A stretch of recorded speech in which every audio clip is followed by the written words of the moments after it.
चलो सब कमेंट में अपने अपने मोबाइल की कीमत बताओ। देखते हैं लड़कियों के पास महंगा मोबाइल है या लड़कों के पास। आशीष ट्रेन से अपने गांव जा रहा था। टीटी टिकट दिखाओ। आशीष गरीब हैं साहब, चटनी बासी रोटी खाते हैं। टीटी टिकट दिखाओ। आशीष गरीब आदमी हैं साहब, साग दाल रोटी खाते हैं। टीटी गुस्से में, तो हम क्या गोबर खाते हैं? आशीष बड़े आदमी हो साहब, खाते होगे।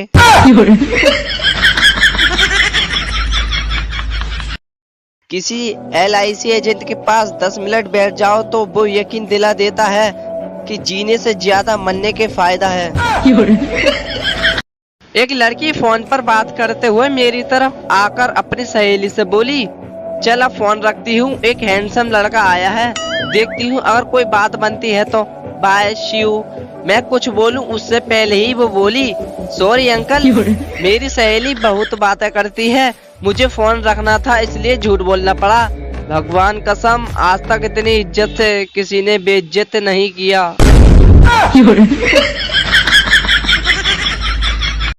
हस्बैंड और वाइफ में बातचीत बंद थी। सुबह हस्बैंड को जल्दी जाना था।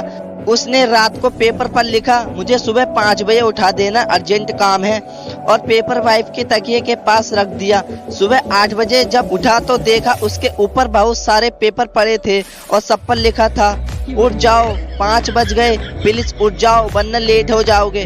मोरल, पत्नी से पंगा नहीं लेना चाहिए।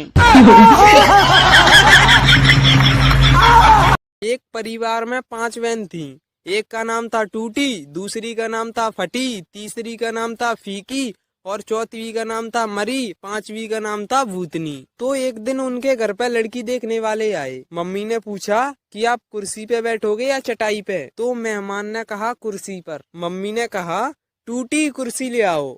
तो मेहमान, नहीं नहीं नहीं, हम तो चटाई पर बैठ जाएंगे। मम्मी बोली पटी चटाई लेकर आओ। तो मेहमान बोले, अरे रहने दो, हम तो जमीन पे ही बैठ जाएंगे। तो मम्मी बोली, आप चाय पियोगे या दूध? तो मेहमान बोले चाय। मम्मी बोली फीकी चाय लेकर आओ। तो मेहमान बोले नहीं नहीं रहने दो, चाय नहीं, हम तो दूध ही पी लेंगे। मम्मी बोली मरी भैंस का दूध ले आओ। तो मेहमान बोले रहने दीजिए, हम कुछ नहीं खा रहे, हमें तो सिर्फ लड़की दिखा दो। तो मम्मी बोली बेटी भूती। दोस्तों आज मैं आपको एक बहुत ही जरूरी चीज दिखाने जा रहा हूँ। लड़कियां बर्तन धो रही हो और उनके सामने और बर्तन रख दो तो वो बिल्कुल ऐसा मुंह बनाती है।